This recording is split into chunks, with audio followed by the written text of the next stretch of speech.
높이 불러 주께 영광 돌리세. 새벽별의 노래 따라 힘찬 찬송 부르니 주의 사랑 주이 되어 한만되게 하시네. 노래하며 행진하여 싸우게 소리이고 순정하를 높이 불러 주께 영광 돌리세.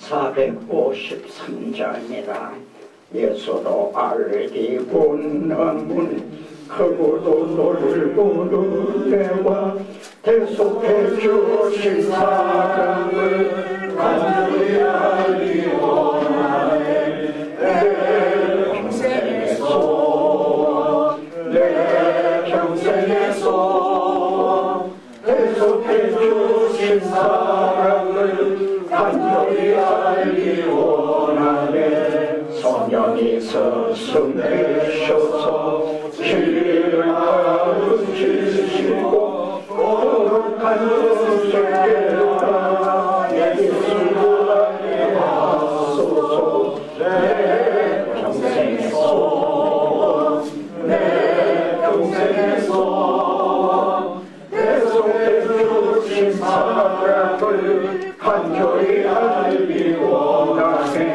성령의 감화 받아서 하나님 말씀 배우니 그 말씀 한 절 한 절이 내 안에 교훈되도다.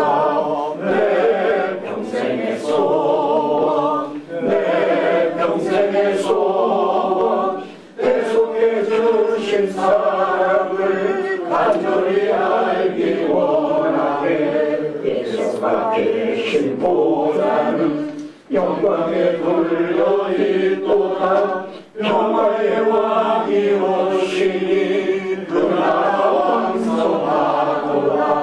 내 평생의 소원 내 평생의 소원 대속해 주신 사랑을 간절히 알기 원하네. 성령에서 숨계셔서 진리를 가르치시고 거룩한 뜻을 깨달아 예수를 알게 하소서.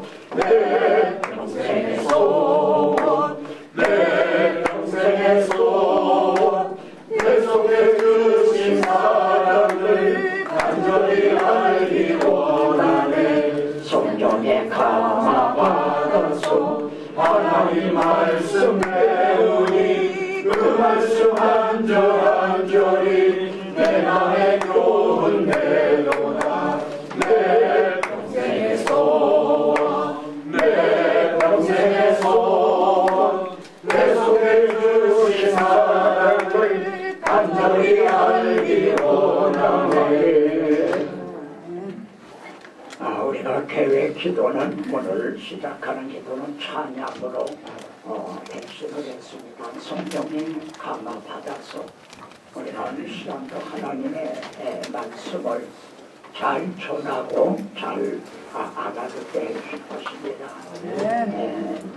오늘 오신다고 약속하신 분들 중에 좀 미천한 걸고는 있는데 여기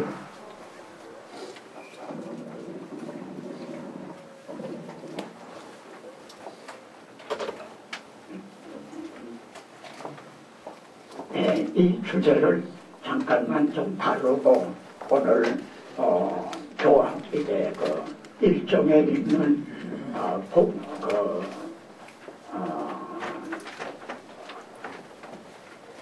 비밀의 경전 그것을 계속 다루도록 하겠습니다. 우선 여기에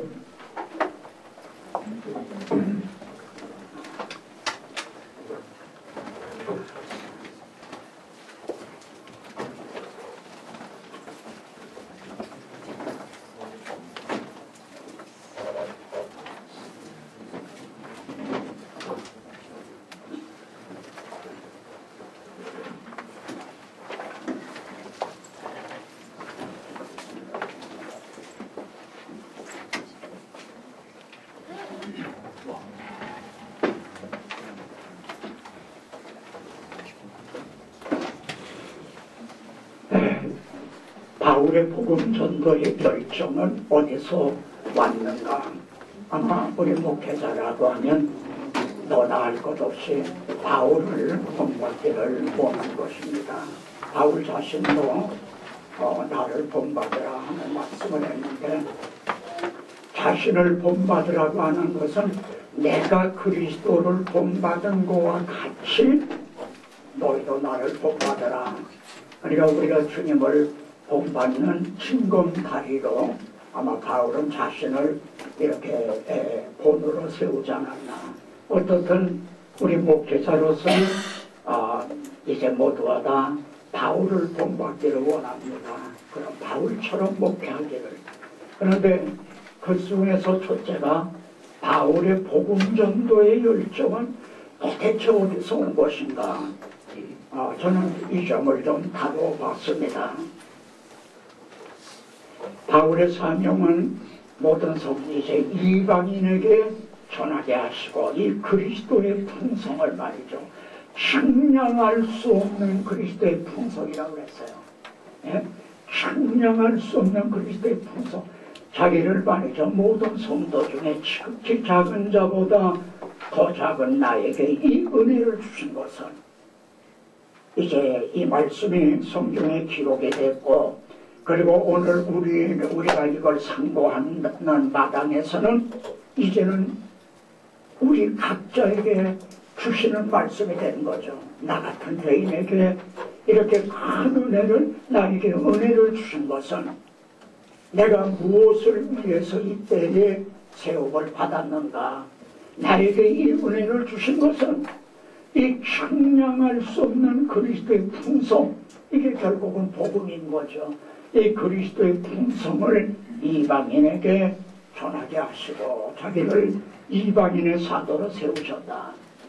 또 하나는 영원부터 만물을 창조하신 하나님 속에 감추었던 비밀의 경륜, 이것이 어떠한 것을 드러내게 하려 함이라, 이렇게 말씀을 합니다. 그러니까 이방인의 사도가 돼서 바울은 복음을 전했는데, 우리들에게 이 복음의 씨가 떨어진 것을 역추적을 해서 올라간다고 하면은 아마 바울하고 연결이 되지 않겠나. 그러니까 우리도 바울이 전한 복음이 계속 비례식으로 연결이 돼서 우리들의 마음밭에도 떨어짐이 될 것이다. 또 하나는 하나님 속에 감추었던 비밀의 경륜이 어떠한 것을 드러내게 하려 함이라, 이렇게 말합니다. 그런데 이 말씀이, 이것을 읽으면 그리스도의 비밀을 내가 깨달은 것을 알 수 있으리라. 그러니까 사도 바울이 기록한 로마서나 에베소서나 특히 갈라디아서나 이런 것을 통해서 감추었던 비밀의 경륜을 드러낸다 이 말입니다.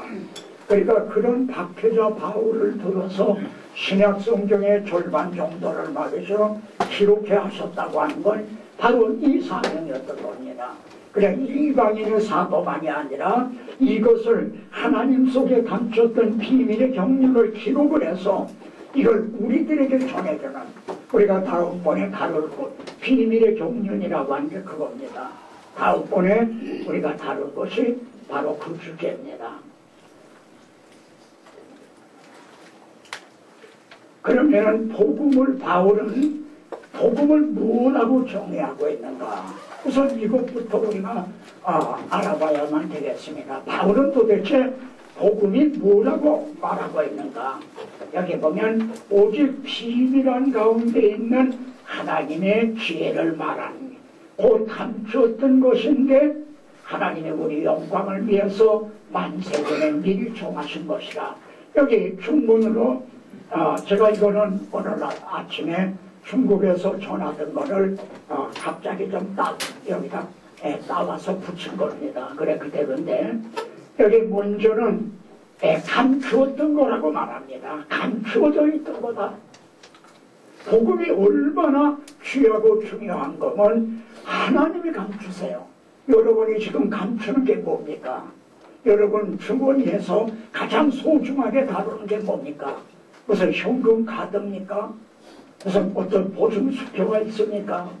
근데 만물을 창조하신 만물을 창조하신 하나님 속에 감추었던 비밀, 여기는 하나님의 이제 비밀, 쇼나오미도 지혜라오미, 하나님의 지혜.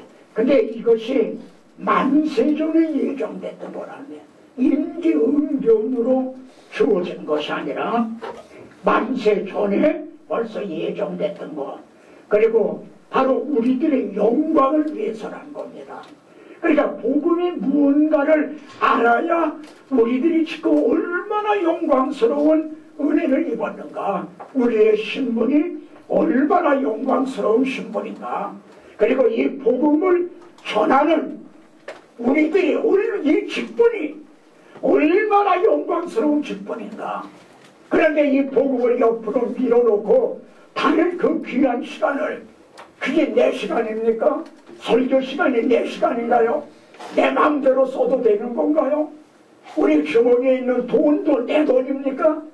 하나님의 것을 관리를 하는데, 더불어 하나님의 말씀을 대언하라고 세움을 받은, 그리고 성도들은 하나님의 말씀을 받기 위해서, 그리고 말씀과 함께 주어지는 은혜를 받기 위해서 왔는데, 그 귀한 시간을 우리는 휴지 조각같이 그렇게 값싼 복음으로 이렇게 할 것인가. 그러니까 우리들의 영광을 위해, 다시 말하면 성도들의 영광을 위해서, 그래 우리 이걸 전해줘야 성도들에게 이 영광을 알게 되지 않겠는가. 이 골로새서에서 또 한 곳에서만 그렇게 말하는 게 아니라 이 비밀은 만세와 만대로부터 몸으로 감추었던 것인데, 근데 이제는 성도들에게 나타났다는 겁니다. 이제는 나타났다. 천명명하게 나타났다. 근데 이것을 우리는 전해줘야 되나. 바울은 이걸 드러내게 하게 합니다. 바로 이번 세미나에 모인 가장 주된 주제가 이겁니다. 이 하나님 속에 감췄던 비밀의 복륜, 이거를 우리가 알아서 이걸 전해주자. 이제 나타났다. 그럼 누군가 전해줘야만 이걸 알게 되겠죠.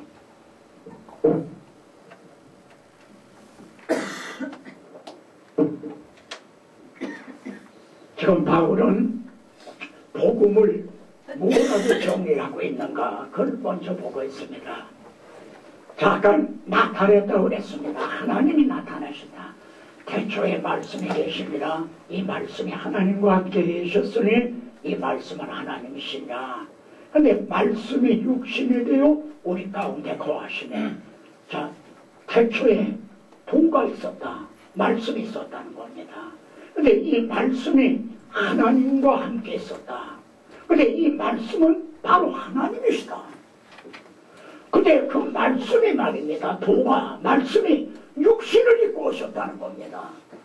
그래서 우리 가운데 오셨다는 거예요.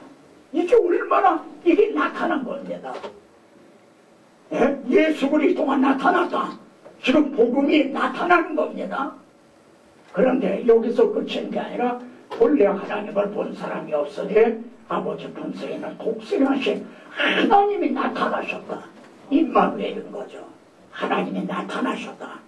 이렇게 해서 이제는 우리 구주 그리스도 예수의 나타나심으로 말미암아 살았으니, 아까 앞에서 설명한 겁니다.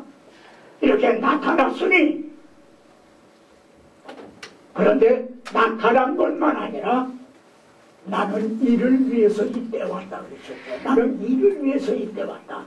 저는 나타나신 그분은 사망을 피하시고 죽었다가 다시 부활하심으로 사망의 권세를 잡은 자, 이 사망을 피하시고 복음으로서 생명과 썩지 아니할 걸 드러내셨다. 이게 복음이다. 네? 이것이 설명을 한 거 이겁니다. 이제 주님이 이렇게 육신을 입고 혈육을 입고 오신 것은 사망으로 말미암아 사망의 세력을 잡은 자, 곧 마귀를 없이하시기 위해서, 그래서 육신을 입고 죽을 수 있는 육신을 입고 오셔서 죽으셨다 이게. 보험을 잡기 위해서 보험에 불에 들어간 거야. 죽어서 3일 동안 사망에게 매여 있었던 겁니다. 3일 동안은. 근데 이것을 끊고 무덤을 깨치고 사망 권세를 이제 세력을 잡은 자 마귀를 없이 하시며, 그래서 생명과 썩지 아니할 걸 드러내셨다. 이게 복음이랍니다. 그러니까 이게 얼마나 엄청난 겁니다. 제가 다시 어제 말씀드렸던 거 상기시키면 목사님들이 두 가지를 안 믿는 것 같다. 첫째는 예수님이 누구신가? 두 번째는 그분이 우리를 위해서 무엇을 해주셨는가? 이걸 자주 잊어버린단 말이에요. 그 다음에 내가 이 복음을 위하여 반포자와 교사와 사도와 교사로 세우심을 입었노라. 바울이 여기에 이것도 무심히 볼 수 있는 말이지만 이제 주목해보면 나를 말이죠. 전도자로 세웠다는 거예요. 이걸 먼저 사도로보다 전도자를 앞세우고 있단 말이야. 하나님이 나타나셔서 사망을 폐하고 생명과 썩지 않은 걸 드러내셨는데 이걸 누가 바로 전하느냐? 그게 중요하지. 그 사람이 사도냐 목사냐, 그 사람에게 박사학위가 있느냐 없느냐, 심지어 그 사람이 어느 신학교 출신이냐, 그게 뭘 중요하냐 이거야. 그래서 사도 바울은 전도자라는 걸 먼저 세워요. 근데 여기서만 그런 게 아니다. 이건 디모데후서죠. 디모데전서에서도 내가 전파하는 자와 하고 전도자를 앞세우고 있어요. 그 다음에 사도를 얘기합니다. 우리가 바울의 서신에서 바울이 자기의 사도권을 얼마나 변명하고 있는가를 우리는 잘 압니다. 그것은 자기의 명예를 위해서가 아니라 거짓 선생들이 바울은 사도가 아니다 하는 것은 바울이 전한 복음을 훼손시키기 위해서. 그러니까 바울이 내가 사도라고 한 거는 자기가 전한 복음이 이걸 주님께 받은 거다, 하나님께 받은 거다, 그거를 그 권위를 세우기 위한 것이었죠.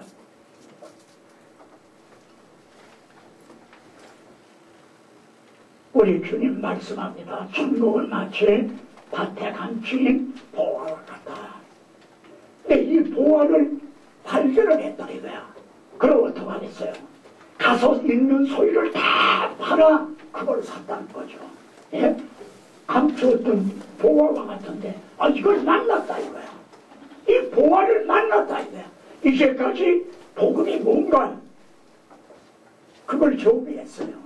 근데 그걸 만났다 이거야. 그러니까 실시 예? 막 기뻐서 말이죠. 그리고 모든 걸 다 팔아 샀다는 거예요. 바꿨다는 거죠. 자기가 있던 모든 걸, 전에 중요하게 여겼던 걸 다 팔아 그거 하나 샀다 이거예요.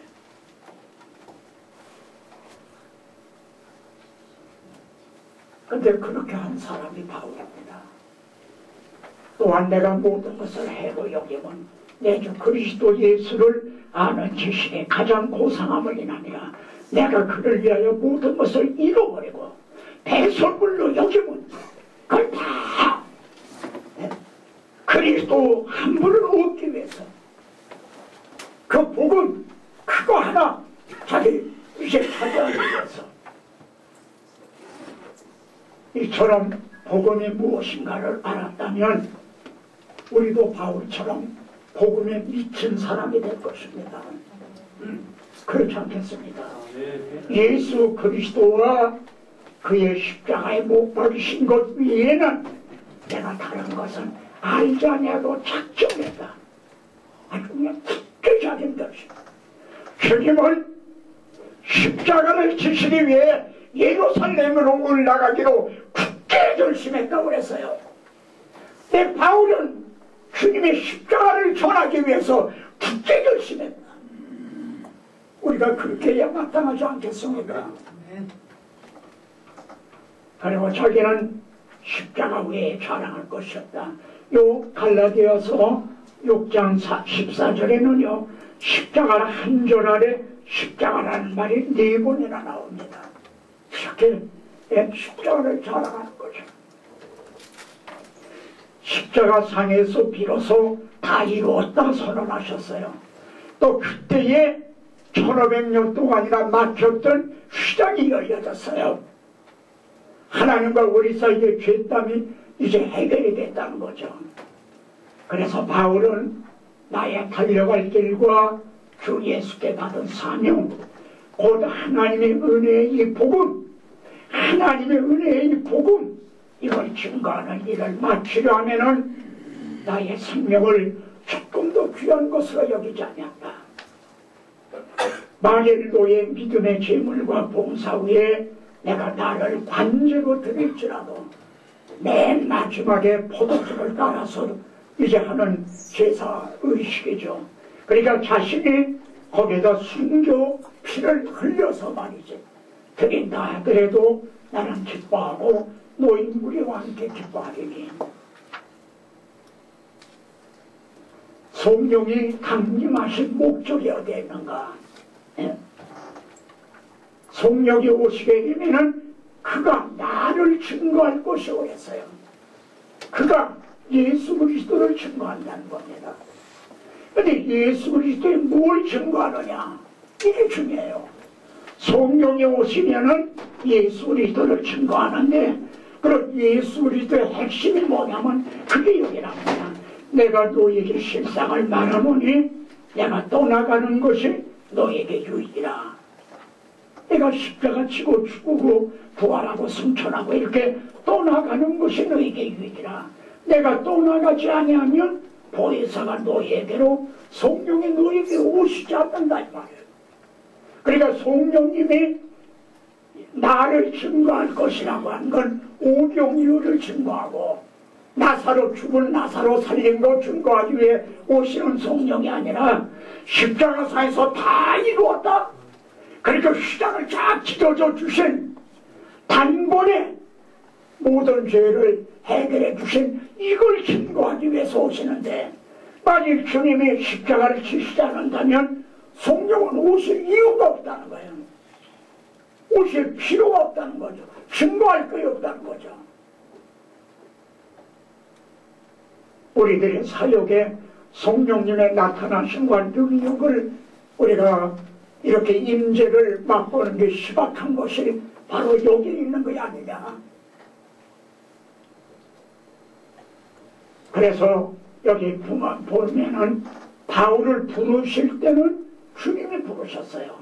네가 어찌하여 나를 핍박하느냐. 바울아 바울아 하면 사울아 사울아 하면서 주님이 부르셨는데, 근데 선교사로 파송할 때는 말이에요. 그러니까 여러분들 목사로 안수해서 이렇게 파송할 때는 성령의 가라사대 안디옥 교회 그 중에서 내가 불러시키는 일을 위하여 바나바와 사울을 따로 세우라. 성령님이 그때는 왜냐하면 이 주님이 다 이루었다 하신 이거를 증거하기 위해서는.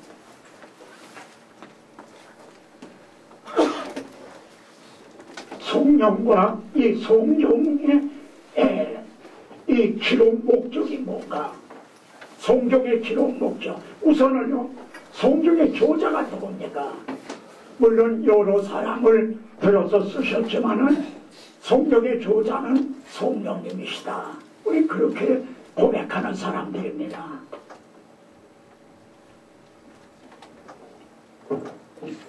성경의 저자는 성령님이시다. 그러면은 세상의 모든 책도 주제가 있고 목적이 있잖아요. 그리고 성령님은 성경을 기록한 목적이 뭐냐? 예수 그리스도를 증거하기 위해서다.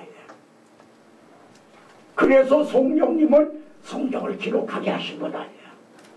그래서 너희가 성령이 임하시면 너희가 내 증인이 되리라 그랬어요. 그럼 어떤 방법으로 증인이 되는가? 우리가 증인이 되라는 말은 잘합니다. 근데 어떤 방법으로 우리가 그리스도의 증인이 되는가?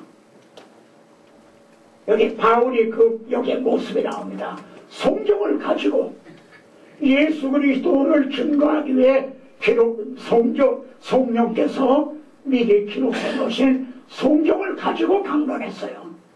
그리고 뜻을 풀어 그리스도가 해를 받고 죽은 자 가운데서 다시 살아야 할 것을 증명을 했다 이거야. 봐라, 구약 성경에 봐라. 저들이 내 수족을 찔렀나이다. 내 겉옷을 나누고 속옷을 제비 뽑나이다. 이사야 22장 이제 10편 22편 이사야 53장 네? 우리는 다 양같이 그렇다가요 각기 제 길로 갔거늘 여호와께서 우리 무리에 죄악을 그에게 담당시키셨도다. 이렇게 그리스도와 해를 받고 죽은 자 가운데 살아나야 될 걸 성경을 가지고 증명을 했다. 봐라, 여기 너희 가진 성경 펴봐라. 이렇게 하라고 성경을 미리 기록을 했었어요. 만일 성령님께서 구약 성경을 미리 기록을 해놓지 않았다면 우리는 예수 그리스도의 해를 받고 고난과 죽으심과 이걸 우리는 증거할 근거가 없어요.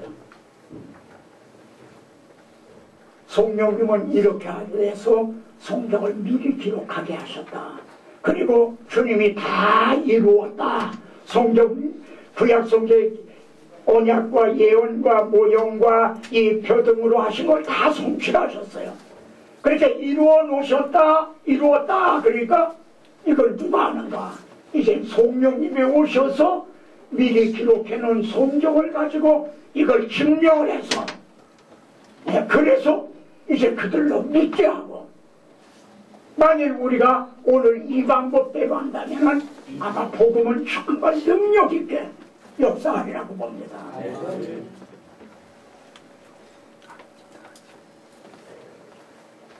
바울은 로마서 1장 1절에서 예수 그리스도의 종, 우리는 모두가 다 그리스도의 종이죠. 그런데 그 중에서 자기를 사도로 불러주셨다. 우리는 목사로, 사역자로 이렇게 불러주신 거죠.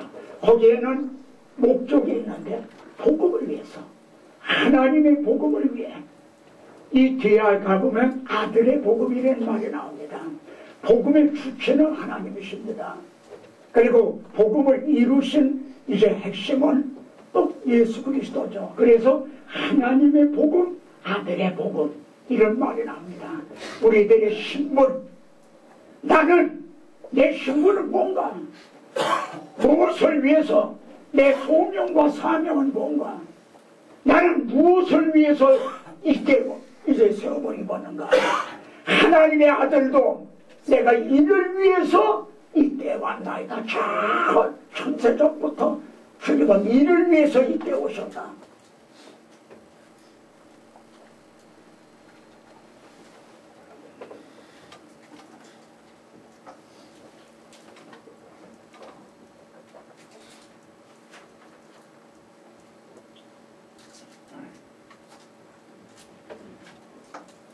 자, 이제 오늘 다루는 중심 교재입니다.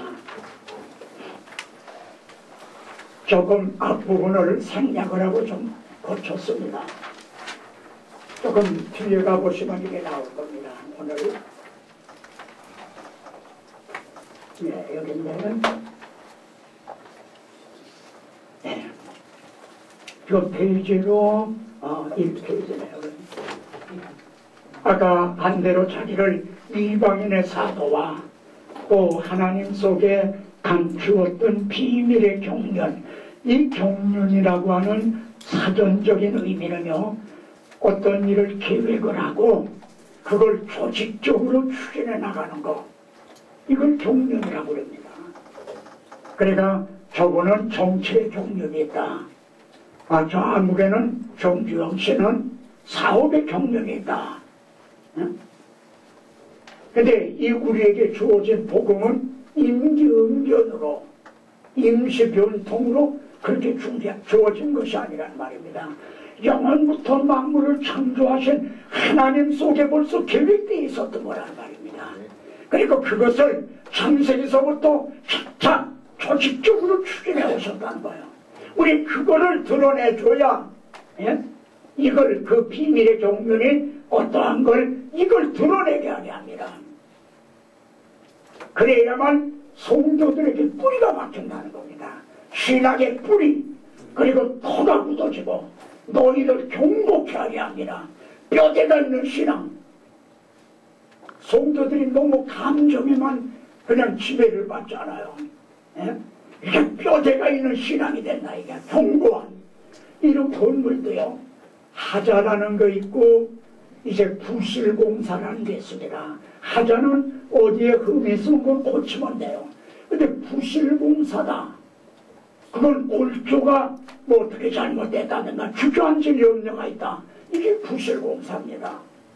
그러니까 그 부실공사를 했다면 그걸 허물어 버리고 다시 줘야 돼요. 하자는 보수하면 돼요. 근데 오늘의 이제 현대 교회가 부실공사를 하고 있느냐, 아니면 하자 보수할 정도면 되느냐, 여러분이 그 대답은 여러분의 몫입니다. 정말 지금 부실공사를 하고 있는 거냐, 그래서 조금 지진이 난다든가 하면은 다 주저앉을 거냐. 여기 일본에서 오신 제 책을 일본어로 번역하는 우리 이제 동역자가 오셨는데, 저기 그 교회 가서 제가 말씀 전하면서 이렇게 보니까 옆에 무슨 거꾸를 지어요. 그래서 제가 창너머로 이렇게 보니까요, 제가 그걸 얼마나 제가 거기서 저걸 받았으면 사진을 찍어오고 싶었어요. 거기다 철골을 넣는데요, 이런 가는 게 아니에요. 이런 두꺼운 거가, 이건 말도 상상할 수 없을 정도로 들어가요. 철골이 말이죠. 와, 어떻게 저렇게 이제 철골을 많이 집어넣나. 이게 내진 설계해 버리가. 그러니까 지진이 나도 끝도 없는 거야. 근데 이놈이 건물이 왕골이 되면요, 그 안에 철골이 얼마 들어가는지 그건 미모는 못 봐요.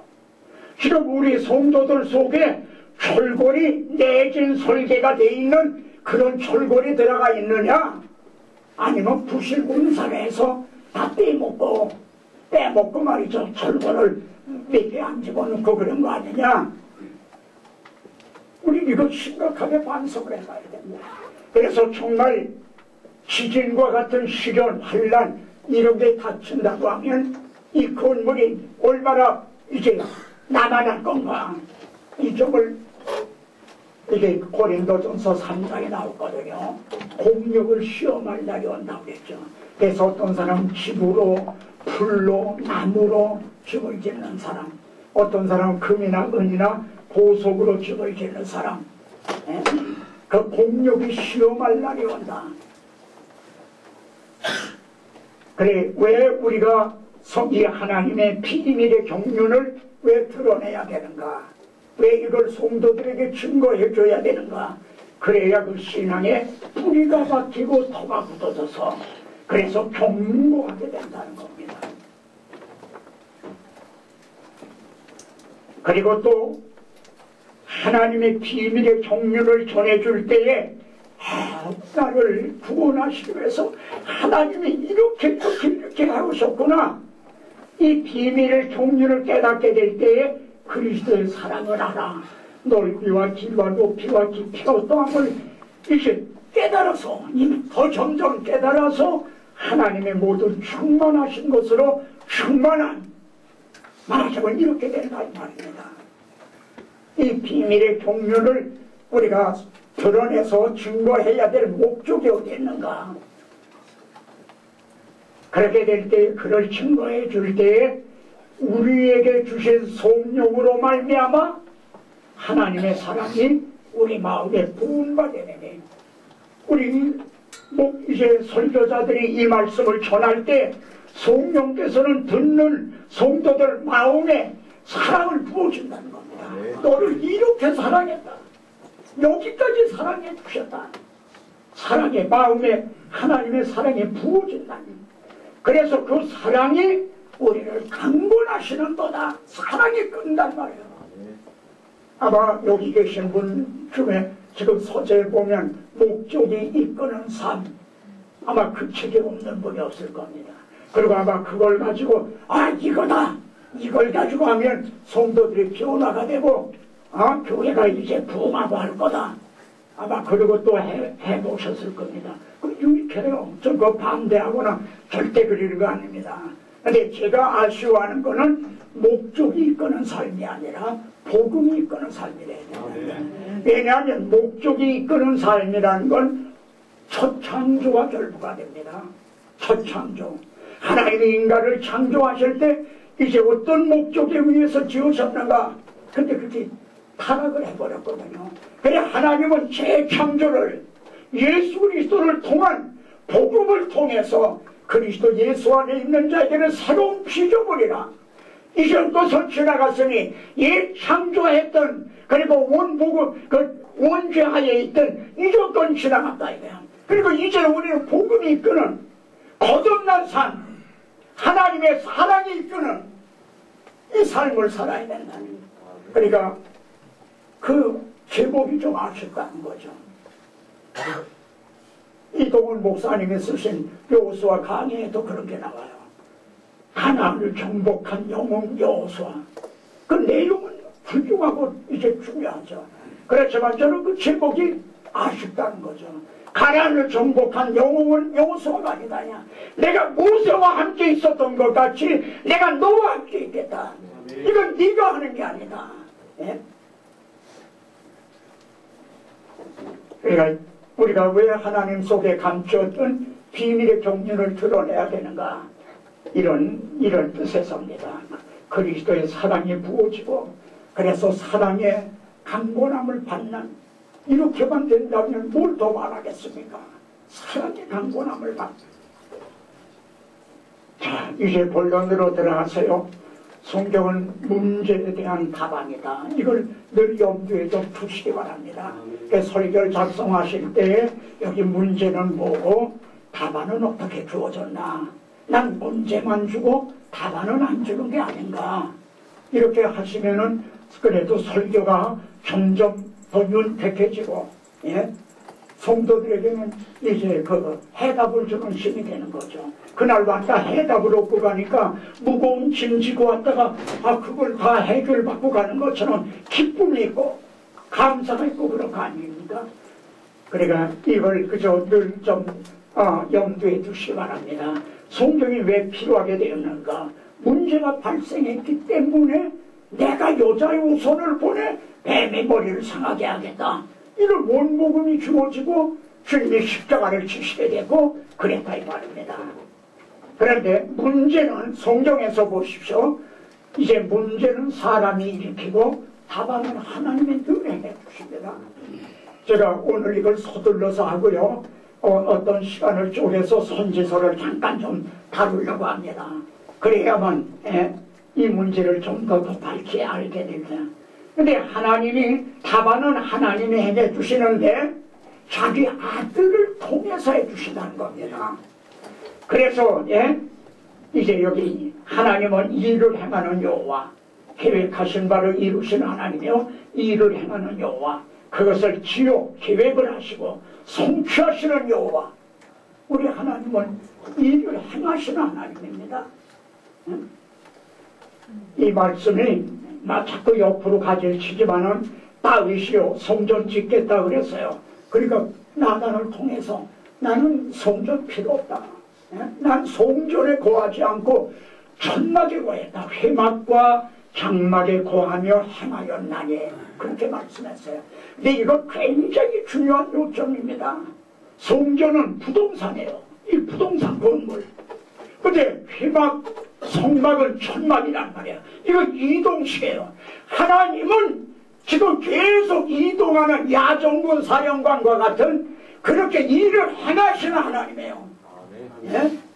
이스라엘 백성이 애굽에서부터 지금 가나안을 향하는데 하나님은 저 어디 시내산에 성전 짓고 거기 앉아 계시는 그런 하나님이 아니라 그들 앞에서 불기둥 구름기둥으로 앞에서 인도하시는 행하시는 모세 그거 보세요. 모세가 하나님이요 길을 내셔서 앞에서 가시고, 예? 그렇게 나오죠. 모세가 성막이 출발할 때는 이제 앞에서 그걸 이제 족쇄를 열하면서, 그리고 이제 또 유진할 때, 쉴 때는 하나님이 이제 좀 쉬십시오. 그리고 아마 여러분 그게 어느 구절에 있는가 생각이 나실 겁니다.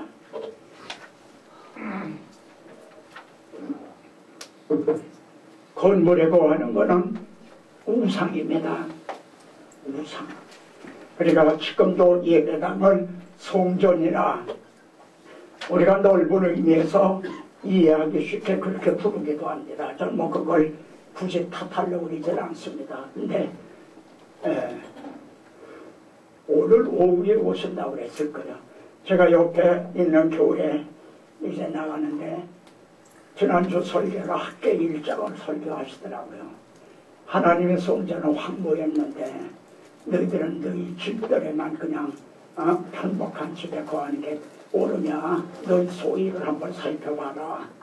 너희는 산에 가서 나무를 가져다가 전을 건축해라. 그럼 내가 영광을 받고 기뻐하리라.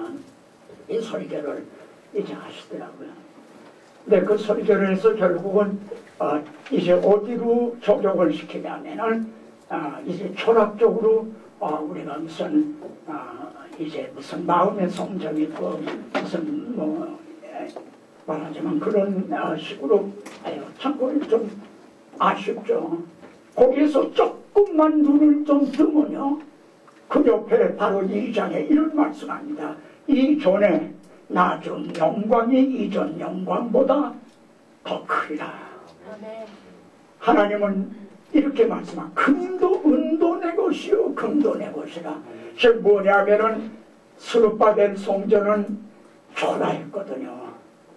근데 솔로몬의 성전을 본 노인네들이 계속 통곡을 했어요. 너무 초라하니까.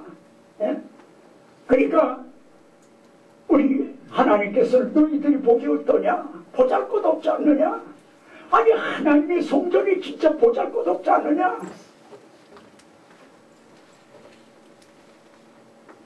그런 맥락에서 은도 내 것이요 금도 내 것이라는 건 내가 금이나 금은으로 입히듯 솔로몬의 성전처럼 금은으로 그냥 은으로 그냥 뒤범벅을 하면 그럼 내가 기뻐할 줄 아느냐?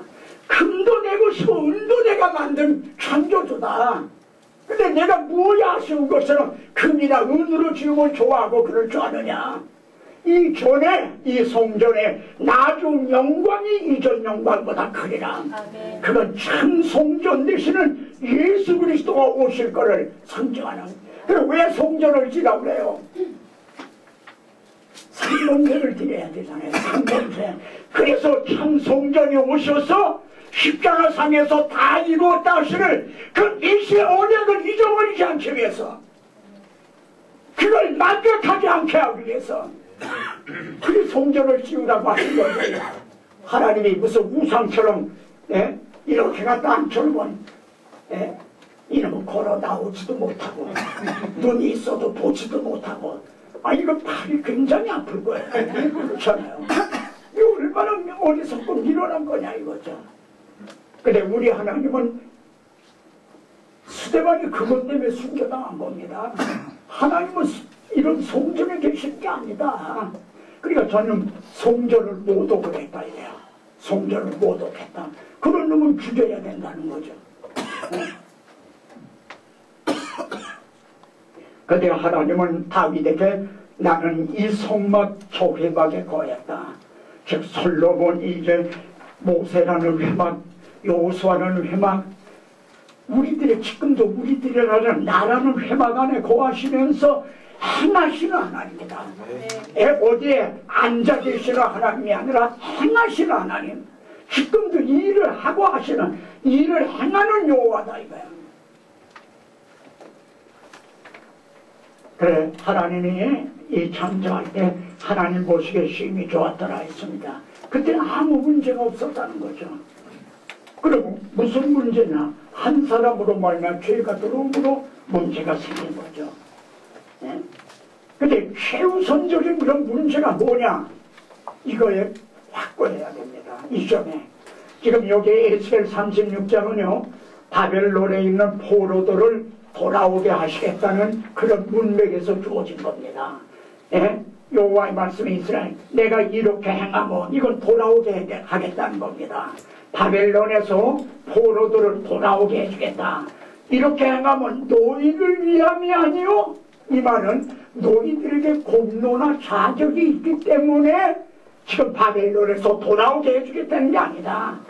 그 열국에 더럽힌 나의 거룩한 이름, 너희에게 하나님의 이름이 걸려있기 때문에, 여기 보면은 어느 회사 제품이라는 게 있듯이 우리들에게 그리스도인이라고 하는, 예? 예수 그리스도의 종이라고 하는 이름이 걸려있기 때문에, 하나님의 거룩한 이름, 이게 걸려있기 때문에 그대로 내버려 둔다면 하나님의 이름이 더러워졌고 또 더럽힘을 받기 때문에 그게 돌아오게 하겠다는 겁니다. 그런데요, 여기 보세요. 하나님은 이 일을 하고 계신 게 아니에요. 내가 하리라 창세기에서 하신 거는, 바벨론의 포로가 돌아옴으로 하나님의 이름이 거룩히 여겨지느냐면 이게 온전히 그렇게 되는 건 아니다. 야. 에덴에서 추방당했던, 바벨론이 아니라 사탄에게 추방당했던 아담의 후예들이 돌아와야만 비로소 하나님의 이름과 명예가 회복이 된다는 겁니다. 그것이 내가 나를 위하여, 내가 나를 위하여 이룰 것이라. 어찌 내 이름을 욕되게 하여 내 영광을 다른 자에게 주지 않으리라. 제가 책에서도 이걸 제일 많이 강조한 겁니다. 이 점을 늘 염두에 두셔야 합니다. 이 구원 계획에는 하나님의 이름과 명예가 걸려있다. 그래서 반드시 이루어진다는 겁니다. 우리를 사랑하시기 때문이라고 하면은 혹시라도 안 이루어질지 모르는 거예요. 근데 하나님의 이름과 명예가 걸려있다 이거예요. 그래서 우리 주님께서도요, 너희는 먼저 그의 나라와 그의 의를 구하라, 그렇게 말씀한 겁니다. 그러니까 최우선적인 문제, 죄가 세상에 들어옴으로 최우선적인 문제가 뭐냐? 우리가 사망이 왔구나. 이건 너무 자기중심적이죠. 하나님의 이름이 먼저 떨어졌다. 시편을 보십시오. 주의 성전을, 주의 백성을, 주의 기물들을, 그들은요, 자기들이 지금 바벨론에서 고생하고 있다. 그것보다는 자기네들 때문에 주의 성전이 불타고 주의 백성들이 이렇게 되고, 주의 기물들이 하나님의 이름이 더러워졌다고 하는, 그걸 안타까워하고 타번하고 있는 겁니다.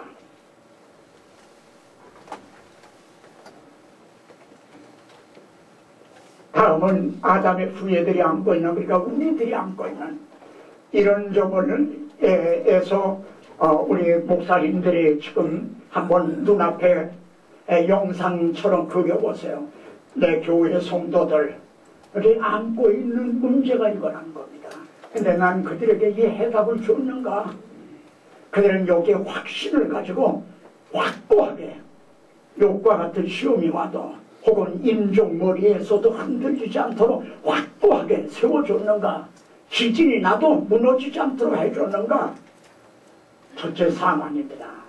두 번째는 벌거벗었기 때문에 우리가 숨었나이다, 벌거벗은. 세 번째는 하나님 앞에서 추방을 당한 겁니다. 이것이 인류가 안고 있는 문제입니다. 그리고 성경은 이에 대한 답안이다, 해답이다. 이렇게 이제 어제 저녁에는 이 벌거벗음에 대한 주제를 우리가 쭉 살펴봤습니다. 그리고 추방당함도 거기에 같이 나왔죠. 의의 옷을 입고 믿음의 손 있는 은혜 안에 들어감을 얻었으며, 추방당했던 그들이 들어갔다. 예수의 피를 힘입고 성소에 들어갈 담력을 얻었나니 그 길은 우리를 위하여 휘장 가운데로 열어놓으신 새롭고 산진이요, 우리가 들어가게 됐다는 거죠. 이 문제의 답안을 우리는 봤습니다. 오늘 저녁에는 이 사망 문제를, 이거 조금 길기 때문에 이제 저녁에 다룹니다. 성경 전체를 이렇게 한눈으로 바라보는 겁니다. 그럼 세 번의 이룬이라 하는 말씀으로 되어 있어요. 첫 여기에는 천지 만물이 다 이룬이라. 이 초창조가 이루어진 거죠. 그런데 성경 끝에 마지막 책 마지막 부분에 가서 이루었도다 또 이렇게 말씀해요. 이건 재창조가 이루어진 거죠. 그런데 그 중간에 예수께서 십자가상에서 다 이루었다 또 이렇게 선언하세요. 왜냐하면 첫 창조는 말씀만으로 가능했다는 겁니다. 근데 재창조는 이미 범한 죄에 대해서 이걸 누가 책임을 지고 이걸 해결해야 된다 이 말이야. 그게 주님의 십자가상에서 이제 다 너희들의 죄가 다 청산됐다 한 거죠. 이렇게 성경은 세 번의 이룬이라 하는 그런 말씀으로 이제 되어 있다. 그럼 무엇을 이루셨는가? 이루었도다 하고 계시록에서 말씀했는데 보좌에서 큰 음성이 나서 가로되 보라 하나님의 장막이 사람과 함께 있으며 하나님이 저희와 함께 거하시리니 저희는 하나님의 백성이 되고 하나님은 친히 저희와 함께 계셔서 여기에는 함께가 세 번이 나옵니다. 하나님과 함께 사는 것 이걸 이루신다는 겁니다. 추방당했던 잃어버렸던 내 백성을 찾아서 그들과 다시 함께 사는 이게 하나님의 나라 회복입니다. 하나님과 함께 사는. 그래서 다시는 사망이 오고 죄로 말미암아 사망이 오고 이랬는데 이게 다 지나갔습니다. 근데요 이 표로 보이신 그림자로 보여주신 출애굽에서도 이게 나옵니다. 자 보세요. 출애굽기에 그들은 내가 그들의 하나님 여호와로서 그들 중에 거하려고 그들을 애굽 땅에서 인도하여 낸 줄 알리라. 그때도요. 그런데 그때 하나님이 함께 거하신 게 뭘로 주어졌죠? 성막으로 주어졌죠. 근데 성막은 가운데가 막혔다 이 말입니다. 이게 함께 사는 겁니까? 이게 아직 죄가 해결이 안 됐다는 거죠. 모형인 거죠. 그러니까 이 출애굽의 모형에서도 벌써 하나님의 함께 거하시려고 하는 이 점이 나타나고 있다는 겁니다. 우리가 더듬어 보면 하나님과 함께 산 때가 있었습니다. 그것은 죄가 들어오기 전에 창세기 1, 2장이라고 하는 짧은 순간뿐입니다. 근데 3장에서 죄가 들어와 사망 저주가 오고 그래서 너희 죄악이 너희와 너희 하나님 사이를 갈라놨다는 거죠. 추방을 당합니다. 네? 그 얼굴을 가리워서 너희를 듣지 아니하시니 요거를 좀 기억해 두시기 바랍니다. 하나님의 얼굴을 가리우신 때였다. 그것이 뭘로 나타났죠? 성막에서는 휘장으로 이렇게 나타났죠. 그러니까 휘장을 구림으로 생각을 하고 하나님을 해로 생각해 보시오. 구약시대에는 해가 구름 속에 있었던 때예요. 하나님은 계셨어요. 근데 구름이 가리워서 햇빛이 없었다 이거예요. 근데 휘장이 찢어지자 빛이 쫙 비쳤다 이 말이에요. 이게 복음입니다. 이게 우리가 증거해야 될. 근데 이 지금 우리들의 설교에서 복음의 그리스도의 영광의 복음의 광채가 사라졌다 이 말입니다. 하나님은 열어주셨는데 우리가 말씀을 대원하는 우리들이 오히려 이걸 가로막고 있기 때문에 그걸 뒤에 가서 보게 됩니다. 자, 이 선악과의 부속사적인 의미, 뭐 이에 대한 교훈적인 의미, 또 혹은 교의신학적인, 조직신학적인 의미, 뭐 여러 가지로 우리가 볼 수 있습니다. 근데 저는 부속사적인 의미가 뭔가 그 점을 좀 말씀드리려고 합니다. 잊어버려 호세아서 6장 7절에서는 저희는 아담처럼 언약을 어기고 그게 언약이었다라고 말씀을 합니다. 이 선악과가 언약이었다는 거죠. 근데 이 언약이라는 것을 보면요, 하나님의 나라가 건설됐다고 그랬잖아요. 하나님 보시기에 힘이 좋았더라. 하나님의 나라가 세워졌는데 나라에는 왕이 있어야 돼요. 하나님이 왕이시죠. 또 백성이 있어야 돼요. 하나님의 형상대로 지음받은 최초의 백성이 아담과 하와였죠. 근데 하나님은 이들을 뭘로 다스리시는가? 또 이들은 하나님의 다스리심에 복종을 하는지 안 하는지 뭘 가지고 하는가? 그게 언약, 법입니다. 법이 없으면요, 지금 대통령도 법을 가지고 나라를 다스리잖아요. 그러니까 이 법이 없으면, 언약이 없으면 다스림이 없는 거예요. 다스림이. 그리고 저 아담 하와가 하나님의 다스림을 받는 건지 안 받는 건지 그걸 어떻게 그걸 판가름을 할 수 없다 이 말이에요. 그러니까 하나님이 이 선악을 알게 하는 거는 이것만은 먹지 말아라. 다른 거는 임의로 먹어라. 그런데 그걸 먹었다는 건 난 당신의 다스림을 받지 않겠습니다. 그렇게 한 겁니다. 난 당신의 다스림 받지 않겠습니다. 이 사람의 다스림을 받겠습니다. 난 이 사람 쫓아갑니다. 이 사람이 나를 더 행복하게 해줄 것 같습니다. 네가 하나님같이 되리라니까. 하나님은 이 좋은 거 당신만 먹으려고 우리들이 먹지 말라고 그러죠. 여기는 우리가 하나님같이 된다니까 빵빵 하면서 좀 급격한 겁니다. 그러니까 이 선악을 알게 하는 이걸 언약, 법, 하나님과의 관계는 언약의 관계요. 하나님은 언약을 통해서 다스린다. 근데 이걸 조금 우리 목사님들이니까 조금 더 배워가면요, 문맥을 좀 보십시오. 문맥을 보시면 선악을 알게 하는 건 먹지 말라. 그 말씀 바로 다음에 뭐가 나오는가 보십시오. 아담 하와에게 쫙 집어주실 게 나옵니다. 이 문맥은 생명선과 같아요. 그러면 아담과 하와의 관계가 무슨 관계죠? 나는 너만 사랑하고 너는 나만 사랑한다는 사랑의 관계입니다. 그러니까 하나님은 지금 여기에 대칭을 이루고 있어요. 아담과 하와, 하나님과 백성. 이게 대칭이에요. 하나님 우리 남편이에요. 우리는 하나님의 아내예요. 아담, 남편, 하와, 이 둘은 사랑. 그러니까 다른 거는 괜찮은데 하와가 정절을 지키지 않는다, 간음을 한다, 그런 거는 아니에요. 주님 그렇게 말씀했잖아요. 근데 이들이 간음을 한 거예요. 문맥이 그렇다 이 말이에요. 이해가 되십니까? 이 문맥에. 그래서 많은 선지자 중에 호세아를 통해서 이걸 언약이라고 계시하는 의도가 드러납니다.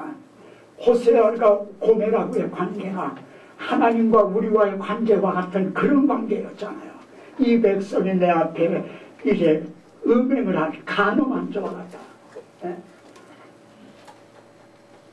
그래서 여기에요, 저는 이 선악을 아담 하와를 추방을 하셨다는 걸 이걸 어떻게 하면 설명을 할 수가 있을까 고심을 했댔어요. 그러니까 성도들 마음에는요, 말은 안 해도 아니야 하나님이 사랑의 하나님이시라고 하면서 그래 아담 하와가 한 번 죄를 졌다고 쫓아낼 수가 있나. 내가 부모라도 내 자식 잘못하면 문 걸어 잠그고 안 열어주고 그러나 그게 어떻게 그래 그걸 그렇게 추방을 하시나. 그러니까 이 죄에 대한 이걸 심각성을 모른다 이 말입니다. 여기 보십시오. 이게 바사 나라에서 된 건데 다니엘이 모함을 받아가지고 간신들이 죽이려고 그랬단 말이에요. 그런데 왕이 거기에 말려들었어. 그래서 왕이 그냥 오이를 찍어서 공문을 다 이제 선포했단 말이에요. 금령을 다른 신에게 경배하거나 그러면 사자굴에 던지기로. 근데 덜커덕 하고 딱 이제 다니엘이 걸려들었단 말이에요. 이 다리오 왕이 내가 걸려들었구나. 그러니 이걸 어떻게 하면 좋은가 하고 집행을 하는 걸 미루어요. 저녁 때까지 미루어요. 그러니까 간신들이 돌아가지고 말이죠. 뭐라 그래요? 왕께 말씀하되 왕이요 메대와 바사의 귀례를 하시거니와 왕이 세우신 금령과 법도는 변비치 못할 줄로 아래요. 그러면 그러니까 왕도 여기에 꼼짝을 못하고 할 수 없이 집행을 하라 그런 거예요. 이게 아시겠습니까? 하물며 의로우신 하나님의 한 번 내가 먹으면 정령 죽으리라 하신 이 금령, 그 맛은 이걸 처리하실 수가 있겠습니까? 이건 하나님의 공의와 결부가 되는 거다. 만일 다시 보세요. 여기서 이걸 하나님이 바꾸셨다. 그래 내가 이번 한 번만은 도와줬다. 그러신다면 어떻게 될까요? 여러분 이 성경의 권위가 훼손됩니다. 다른 말씀도 믿을 수 없어요. 언제 이게 변경될는지가 모르니까. 그렇지 않아요? 그러나 천지가 변하여도 내 말은 변함이 없이 다 이루리라. 그래서 우리는 이 하나님의 말씀을 믿는 거예요. 우리는 믿음이 없을지라도 저는 이랑 믿으시니 자기를 부인하실 수 없으시라. 한 번 성경에서 약속하신 것 이건 변할 수 없다는 겁니다. 아멘. 아멘. 아멘. 아멘. 아멘. 아멘. 아멘. 할렐루야. 할렐루야.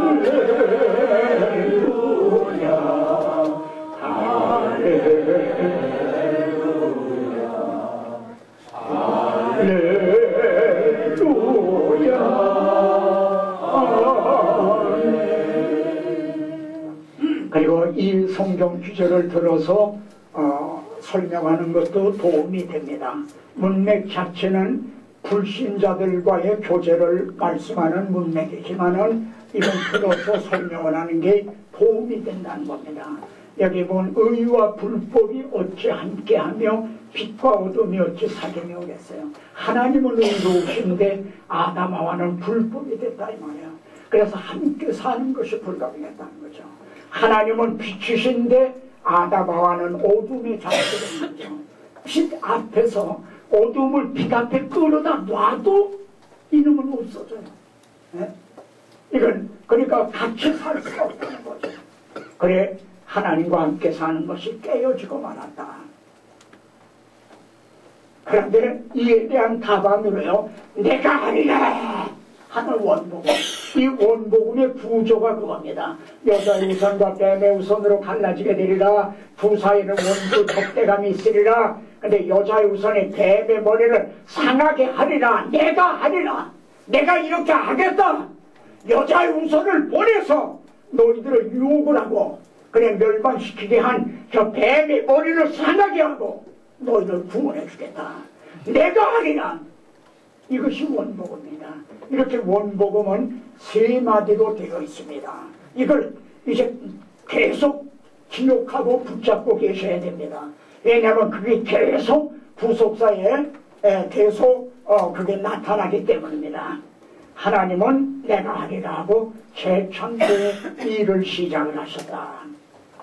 근데요, 이걸 또 인식하는 게 중요합니다. 원복음을 사탄에게 하신 거라는 겁니다. 내가 네 머리를 상하게 한다. 뱀에게 하신 거예요. 사탄에게. 그러니까 사탄은요, 자기가 여자의 후손에 의해 멸망당하리라는 걸 창세기 3장에서 선고를 받았어요. 그러니까 하나님이 선전 보고를 하신 것과 같아요. 그러니까 이때부터 사탄은 대적을 했다 이 말입니다. 여자의 후손이 탄생하지 못하도록 계속 대적을 한 것이 성경 역사입니다. 그것이 맨 끝에 결정은 사탄이 예수를 팔려는 마음을 가로두다 속에 줬어요. 그래서 예수를 십자가에 못 박았어요. 그리고 승리하는 줄 알았다는 거죠. 그게 마지막 결정이 거기에 그렇게 나타납니다. 그런데 이 원복음이 19절에서 끝나요. 하나님의 말씀이 이 선고하시는 게. 근데 끝나자마자 아담은 자기 아내에게 당신 하와요. 생명의 원이요. 산자의 원이요. 이 문맥은 뭘 의미합니까? 아담도 원복음을 이해를 했다는 겁니다. 그렇죠? 알아들었다. 여보 당신 들었지? 하나님이 여자의 후손으로 그리스도를 보내서. 그래서요 사실 복음서나 이런 데 보면 아버지에 대한 얘기는 없습니다. 어머니에 대한 예수 그리스도는 아버지가 없어요. 어머니는 마리아를 통해 빌어서 태어나셨지만 아버지는 없다 이 말이에요. 예? 여자의 후손을 통해서 뱀의 머리를 상하게 하고 우리를 구원해 주시겠다는 것. 그러니까 아담은 원복음을 이해를 한 것만이 아니라 이걸 전해주는 거예요. 개성화시키는 이 책임이, 사명이 주어졌다는 겁니다. 그러니까 사탄은 대적을 하고 아담은 이걸 전하려고 하고, 근데 지금도 그 싸움은 계속되고 있다 이 말입니다. 여러분은 전하려 하고 사탄은 이걸 막으려고 하고. 그래서 원복음의 핵심은 여자의 후손에 있습니다. 너희가 성경에서 영생을 얻는 줄 알지만 이 성경에 내게 대하여 증거한 것이라. 여자의 후손이 아브라함의 자손으로, 다윗의 자손으로, 다윗의 동네의 베들레헴에서 효녀의 몸을 통해서 오시게 될 것, 이게 점진적으로 점점 밝아지죠. 마치 초상화를 그리는 것과 같다 말씀을 드렸습니다. 그래서 주님이요, 내가 문이다, 내가 답안이라는 거예요. 내가 문이다. 저는 이걸 설명을 하길 말이죠. 여러분이 불가마 아십니까? 불가마를 속에 가서 가만 이제 지치고 먹으러 온다는. 근데 그게 문이 없다고 생각해 보세요. 이걸 완전 산중이죠. 문이 없다니요. 근데 어떻게 거기서 즐기는가요? 아무 때고 더 이상은 안 되겠다 하면 나갈 수 있는 문이 있으니까. 우리에게 환난이 있습니다. 불가마와 같은 환난, 시련. 이 바벨론이 불가마입니다. 바벨론이. 그렇지만 그들에게 문이 있었어요. 하나님의 해답을 늘 주셨다 이 말이에요. 돌아오게 해주셨잖아요. 불가마에서 나오게 해주셨잖아요. 내가 문이니. 그걸 나중에 봅니다. 어떻게 거기에 예수 그리스도가 거기에 문으로 등장하는가. 내가 문이다. 누구든지 나로 말미암아 들어가면 구원을 얻고 들어가며 나오며 꼴을 얻으리라. 지금도 계속 복음으로 들어가며 나오는 성도들이 예수 그리스도 안에서 소가도 되어가고 끝내 영화가 돼서 완성이 되는. 제가 첫 시간에 문제를 제기했습니다. 복음은 어디서 시작됐느냐? 원복음에서 시작됐어요. 그럼 복음이 언제 성취가 되느냐? 십자가상에서 다 이루었다 할 때 성취가 됐다. 그럼 복음은 언제 완성이 되느냐? 계시록 21장에서 이루었도다 할 때 완성될 거다. 사각이 없고 우리 지금 죽어요. 근데 이게 복음이 완성된 겁니까?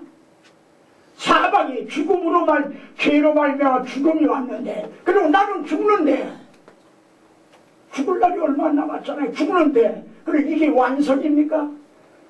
썩을 것이 썩지 아니함을 입고 죽을 것이 죽지 아니함을 입으리로다. 이 낮고 천한 몸이 주님이 영광의 몸과 같이 영화될 때에, 그때 맨 마지막에 멸망받은 원수는 사망이라. 그때야 피오래구나 말이죠. 이 완성이 되는 거죠. 그러니까 이 성경은 복음은 창세기에서 시작해서 계시록에 가서 완성이 되는 하나의 복음이다. 성경에는 하나의 복음만 있다 이 말이에요. 근데 만일 이 복음에서 뒤에 아마 나올 때 복음을 위해서 이탈한다면 너희는 그리스도 하나님의 은혜에서는 떨어진 자고 복음에서는 끊어진 자니라. 지금 우리가 알지 못하는 사이에 하나님의 은혜에서 끊어져 있다 이 말이에요. 성도들이 하나님의 은혜에서 떨어져 있고 복음에서 끊어져 있는. 그러니까 지금 이 교회 모습이 이런 모습이 아닐까요?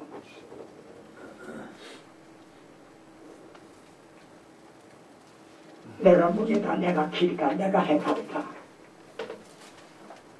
여기 다시 이제 강조합니다. 머리를 상하게 하려고 그랬죠.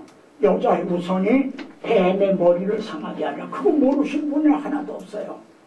근데 누가 주의 마음을 알아서 주를 가르치겠느냐.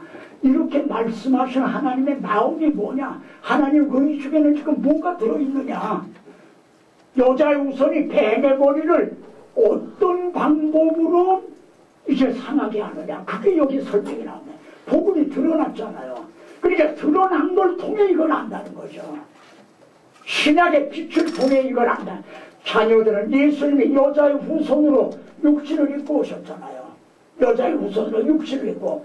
그래서 죽을 수 있는 사망, 죽었어요. 육신을 입고 와야 죽을 거 아니에요. 그런데 죽은 것으로 끝졌다면 패한 거예요. 진 거라는 거죠.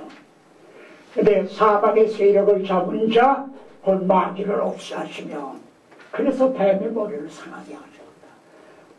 마귀는 발뒤꿈치를 물어뜯은 거죠. 주님을 십자가에다가 못 박은 겁니다. 이 점이 이번에 아마 여러 번 강조하는, 이제는 우리 구주 그리스도 예수의 나타나심으로 나타났으니 여자의 후손이 나타났다 이 말이에요. 아브라함과 다윗의 자손으로 나타나셨다 이 말이에요. 근데 여기가 복음이 전부가 아니라 이분이 왜 오셨는가? 저는 사망을 패하시고 죽었다가 다시 사심을 통해 이제 사망을 패하시고 생명과 썩지 아니할 걸 드러내셨다. 이게 복음으로서, 이게 복음이라는 겁니다. 나타나셔서 드러내셨다. 이게 복음이다. 그리고 지금은 성령이 오셔서 이걸 증거하시고, 그러다가 주님이 재림하실 때 다 이루었다 하고 완성이 되는 거다. 여기 보면요, 그러나 우리가 온전한 자들 중에 지혜를 말하노니, 지혜라는 게 나와요. 세상 관원의 지혜도 아니고, 근데 하나님의 지혜를 말하는 것인데 감추었던 것인데 라고 그랬어요. 하나님의 지혜를 말하는데 감추었던 것인데, 자 보십시오. 이게 무슨 지혜인가? 사탄은 자기가 여자의 우선에 의해서 멸망당할 것을 창세기 3장에서 선고를 받았어요. 그때 알고 있는 거죠. 근데 하나님의 한 가지 비밀에 둔 거 있어요.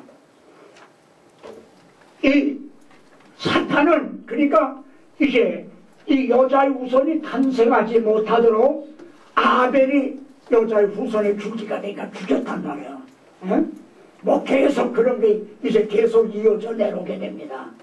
그런데 하나님의 지혜는요, 그가 죽음으로 마귀의 사탄의 머리를 상하게 한다.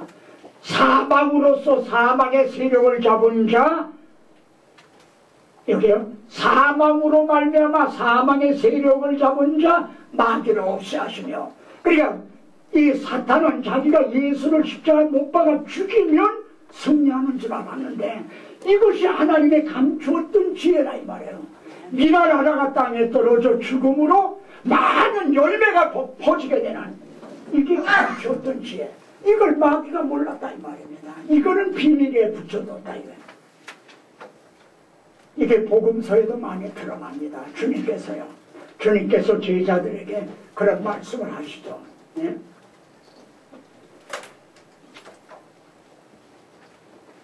이 지혜는 이 세대의 관한이 하나도 알지 못하였느니 만일 알았다면 영광의 주를 십자가에 못 박지 아니하시라. 그리스도는 하나님의 능력이요 하나님의 지혜니라.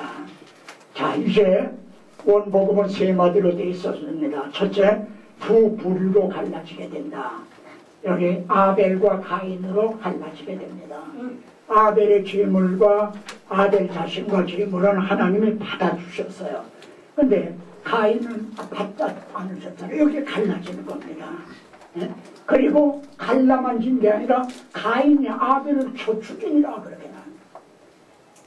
이건 형의 동생 죽였다는 얘기가 아니고, 여자의 후손을 이제 태어나지 못하도록 대적하는 가룟 유다 속에 들어가던 사탄이 가인을 통해서 아벨을 죽이도록 만들었다. 우리는 이렇게 보아야만 됩니다. 구속사적인 맥락으로 볼 때 그렇다는 겁니다. 교훈적으로 볼 수가 있어요. 근데 거기에는 이제 이 구속사의 비밀의 경륜이 드러나지 않는단 말입니다. 그건 교훈이지. 제가 아주 심하게 말하면 이럽니다. 교훈은 논어책 같은데요. 불경 이런 데 교훈은 더 훌륭한 교훈이 많습니다. 제가 좀 우리 남편 말을 썼나요? 훌륭하다고 그랬으니까. 어떻든 교훈은 거 있어요. 근데 성경은요, 사실 훌륭한 교훈이 아닐 수도 있어요. 왜냐하면 보십시오. 예? 롯은 자기 딸하고 사이에서 자식을 낳았잖아요. 이제 유다는 며느리하고 사이에서 또 자식을 낳았어. 다윗은 남의 아내 우리아의 아내에서 솔로몬을 낳고, 족보에도 그렇게 나와 밝히고 있어요. 이 세상에. 그러니까 예수님의 족보가 얼마나 창피해요. 예? 뭐 솔로몬은 아내를 300, 첩을 뭐 700을 떴잖아요. 세상에 이걸 교훈적으로 뭐라고 설명을 합니까? 우리는 이렇게 아내를 300까지 두지 맙시다. 3명만 둡시다.